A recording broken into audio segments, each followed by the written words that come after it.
quilters, welcome to Introduction to Quilting Applique. As you can see here, I have this lovely sampler quilt set up on my long arm. And before we even start quilting, I want to take a few minutes and just talk through some thought processes. First of all, holler to Sue Rickman, who so graciously sent me these blocks that were part of a quilting circle she participated in. And when she knew that we were going to be covering this in the guild, she said, "Oh, I have a project I can send you." So thank you, Sue. We really appreciate it. I'm really excited to be quilting this quilt and sharing some of that with you guys. Now here on this quilt, we have a number of different techniques. We have some machine embroidery with applique.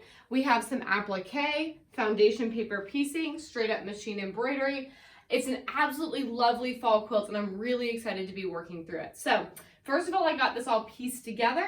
I have it loaded here on the long arm. I have not put a single stitch in this quilt yet. If you're going to be working on your domestic, this would be this point at which you have it basted. And for a quilt like this, it really isn't going to make a difference whether you're working on a long arm or domestic. Personally, I really see those as quite interchangeable anyway.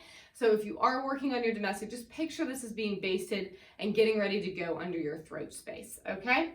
Now, this is a sampler quilt, and from my observations, this is often the type of quilt that you're going to see things like applique and embroidery added onto. Obviously, that's a generalization, but as these are different techniques that we tend to play around with, this is a pretty common environment in which to see techniques like this, okay?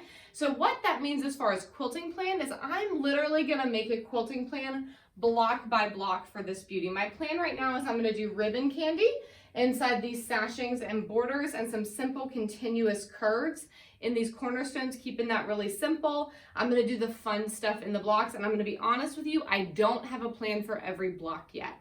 As I've been piecing this together, I've been starting to think things through. That continuous curve motif is probably going to show up again and some of these flying geese, some of these star points, but there's going to be a lot of different motifs that are going to have opportunities to play in here, okay? So first things first, quilting plan. It's going to be a custom quilting plan. I've made a couple of obvious decisions. Remember, I always encourage you guys, what part of the quilt tells you how it wants to be quilted? So far for me with this quilt, I know I want ribbon candy and I want continuous curves.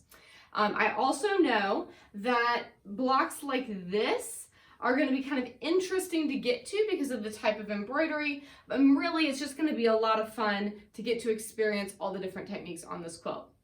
Once I've got it loaded, my next decision is going to be around thread colors, and I've chosen 3 neutral threads for this quilt. Now you can't see it super well here. Let me see if I can move this to let you see it a little bit. I have a dark kind of chocolatey brown background that I pulled out of my stash to use as my backing fabric. This yellow strip over here, by the way, is just a piece of fabric I'm going to use to test my tension.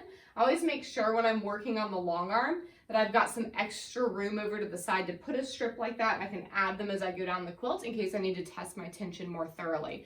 If I'm working on the domestic, I just use a separate practice sandwich.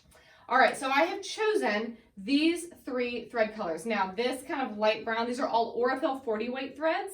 50 weight is usually my go-to, so I'm anticipating that it will take me a minute to get my tension kind of sorted out as I get started. But this first kind of light brown blends really, really well with this background. I'm going to use 40 weight in the bobbin as well as in the top. I find my long arm really likes my threads to match whenever possible. This greenish gray is probably not going to be really hard to see on camera, but there is a little bit of green in this gray. This is not my usual Aurifil 2600, but it's really, really close. This matches really well with this kind of gray print that shows up in the background of a number of these blocks.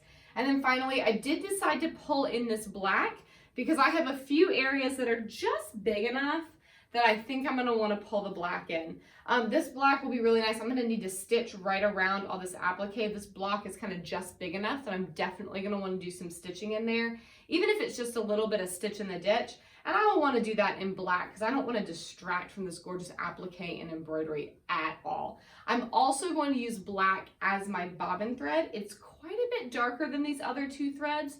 So if I begin to test my tension and find that it's a problem and it's showing through the needle holes, then I will switch to this taupe. But I'm thinking that the black is going to look better against that chocolate brown backing that I've chosen. So at this point, the decisions we've made about the quilt, I've made a decision to use my long arm, so that's a decision that I have to make. I'm using a Cotton Supreme batting from Hobbs. I've decided to quilt this with a custom quilting plan using ribbon candy in the sashing and continuous curves in the cornerstones. I'm going to make further decisions block by block, and I've chosen a varied but still pretty limited and simple palette of colors to be able to quilt this whole quilt. And next up, we're going to be getting started with some of these more custom blocks.